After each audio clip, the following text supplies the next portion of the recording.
The neighbor who never slept. I never believed the saying, "You don't really know your neighbors," until I moved into that apartment. The building was old, the kind that always smelled faintly of dust and humidity. Thin walls, flickering hallway lights. But the rent was cheap, and at the time, that was all I cared about. That's when I noticed him. The man in apartment 302. I never learned his name. At first, it was just something small. Every night, no matter the hour, his lights were always on. Midnight, 3 in the morning, 5. It didn't matter. The glow from under his door never disappeared. I joked to myself that maybe he worked night shifts or had insomnia. But then came the sounds. Soft footsteps above me. Slow, deliberate, back and forth.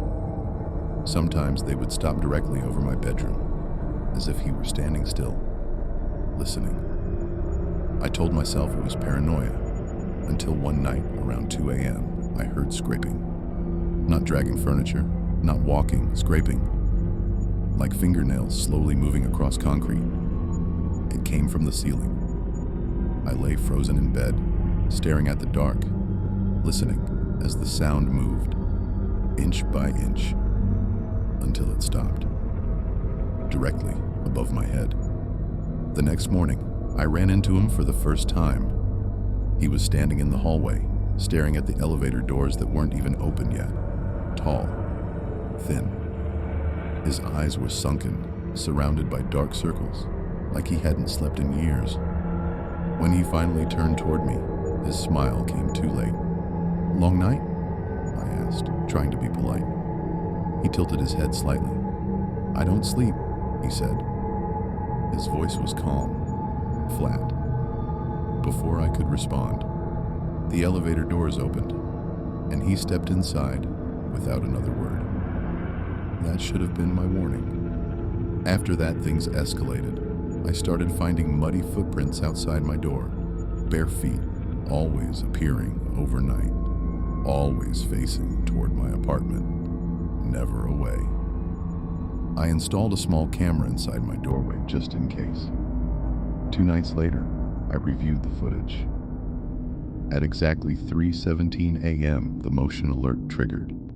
The camera showed my door. Then, his face slowly entered the frame from the side. He was inches from my door, so close that the lens barely captured his features. His eye twitched as he stared at the peephole. Then he whispered something. The audio was faint, but I replayed it again and again until I could make it out. "I know when you're awake." I didn't sleep at all that night. The following evening, I contacted the building manager. She sighed, like she'd had this conversation before. "You're not the first one to complain about him," she admitted. "But he's lived here longer than anyone." That sentence made my stomach drop. Later that night, there was a knock. Slow, heavy. One knock. I didn't move. Another knock. Then his voice, muffled through the door. "You forgot to turn your lights off." My lights were off. I stayed silent, holding my breath, listening as his footsteps slowly retreated down the hall. The next morning, apartment 302 was sealed. Police cars filled the parking lot. An officer knocked on my door and asked if I had seen or heard anything unusual from my upstairs neighbor.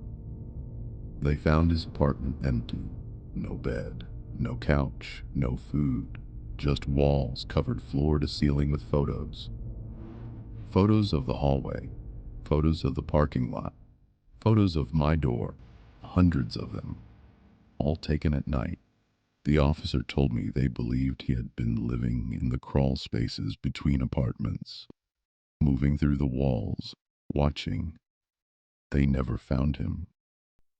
I moved out 2 weeks later, but sometimes, late at night, when my room is completely dark, I swear I can still feel it. That unmistakable sensation. that someone knows when I'm awake.